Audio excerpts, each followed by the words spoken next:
That is bloody good Vietnamese ginger chicken. The ginger, the garlic, the shallots, the chicken powder, the Vietnamese ginger chicken. If you could smell what I'm smelling now. Oh, lovely jubbly, look at that.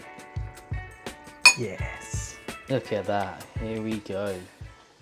The ingredients for Vietnamese ginger chicken are as follows. Chicken, this is a whole chicken. I've asked my local butchers to chop it up into small bite-sized pieces. White sugar, coconut water, chicken powder, pepper, salt, fish sauce, shallots, garlic, ginger. Optional, you can use chilies, and then I've got some coriander for a garnish. It's time to prepare the garlic, the ginger, and the shallots to mix in with the chicken. It's kind of like a marinade, but you don't have to leave it overnight. 30 minutes before cooking the chicken will do. This is the start of the process to make sure those ingredients are infused into the chicken. I'll chop it up now and then I'll show you what to add into the chicken.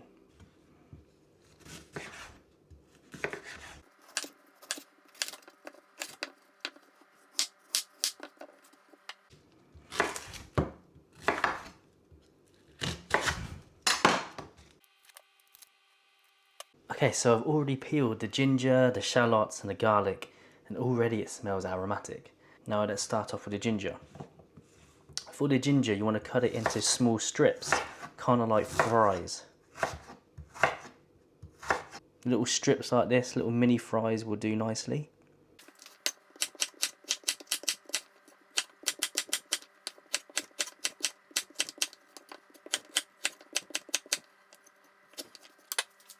For the shallots, you want to cut them a little bit differently.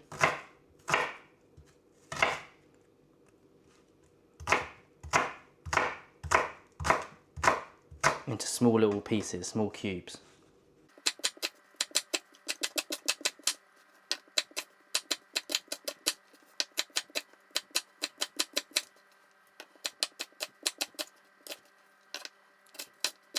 Now for the garlic, you want to chop it into really small pieces.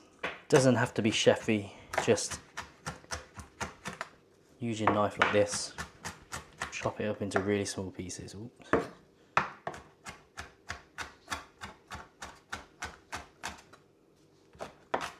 I'm certainly not a chef, I'm a home cook. Yeah, and that will do, something like that. Okay, you want to add all of these ingredients to your chicken bowl.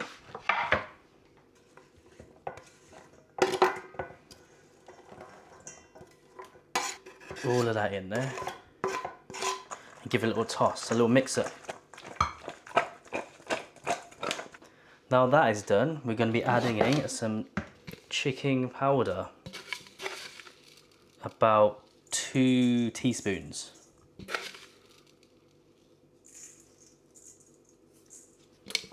And again, we'll toss this, mix it up nicely.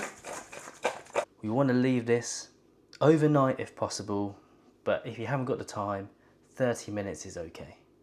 Okay, it's been about an hour. The chicken has been absorbing those flavors from the ginger, the garlic, the shallots, the chicken powder, and it is ready to start cooking. In the largest pan that you have, or in a wok, you want to turn the heat on to medium heat. Add some oil. Once the oil is starting to get hot, we need to add 2 tablespoons of white sugar.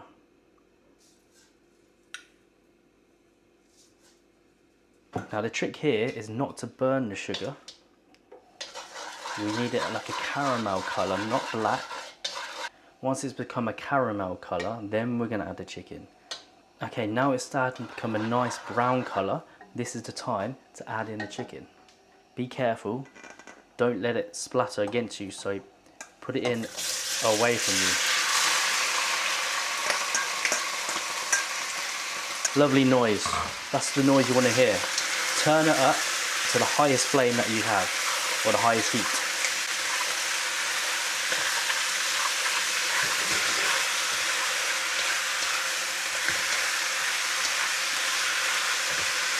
Now we're locking in all those flavours, and the sugar acts as a caramel. You want to continue frying this for about 5 minutes just to lock in the sugar and all the flavours, and then we're going to be adding in even more ingredients afterwards. 5 minutes has passed and the flavours are beginning to lock in now. Now we want to add a little bit of salt. Not too much because the chicken powder is salty. And now we're going to add a little bit of pepper.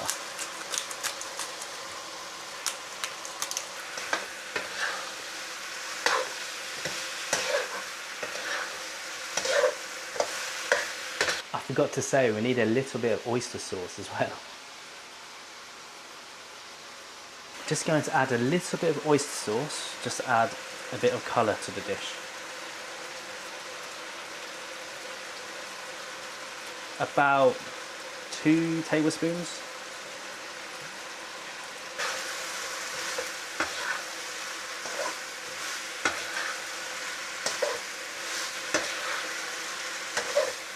That's a lovely colour to the dish now.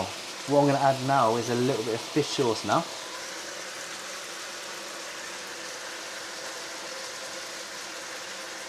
That is about 2 tablespoons roughly. Once you've added the fish sauce, make sure you open the windows. It does get a little bit smelly in the kitchen. Now turn down heat a little bit and we're going to add the coconut water so it covers the surface level of the chicken.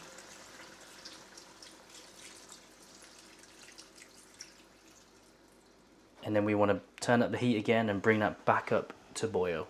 The coconut water adds a lovely sweetness to the chicken. Infused with the fish sauce, you've got a balance there. Sweetness from the coconut water, saltiness from the fish sauce. Do you want some Vietnamese ginger chicken? I take that as a yes. Chicken has been moved to a smaller heat on a low simmer now. I'm going to leave this uncovered for about an hour.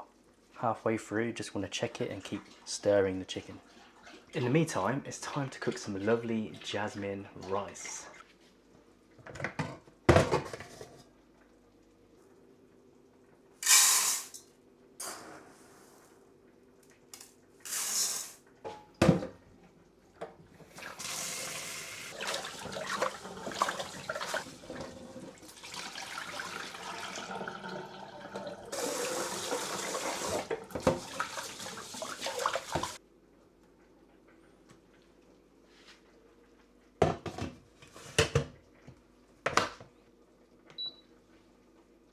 Vietnamese ginger chicken, or gà kho Gung, is comfort food. It's not a street food, it's more of a family dish.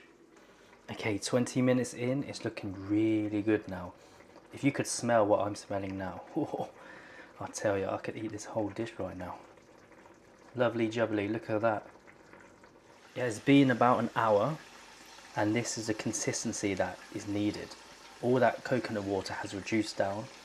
It's made a lovely, lovely sauce. Look at that. Let me show you. Look at this. Oh. On a side note, I'm just frying some tofu and I'm making a tomato dish, but that is for another video.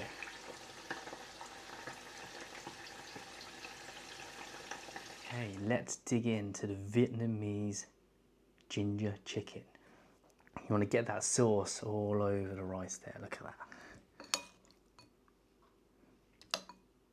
Yes. First bite. Oh, that's good. That is bloody good Vietnamese ginger chicken.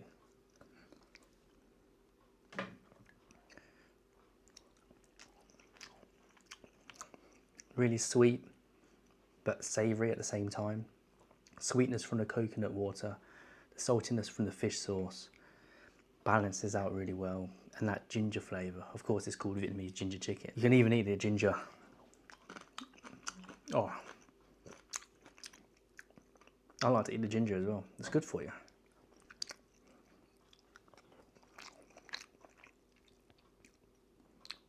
Look at that, look at that. See, the thigh part of the chicken tastes different to the breast piece, and then the wing piece tastes different to the thigh piece.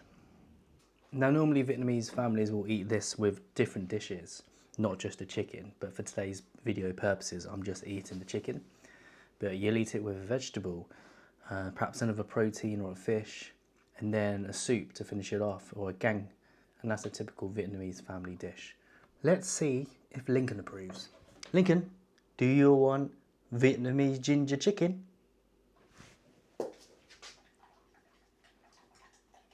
I think he approves.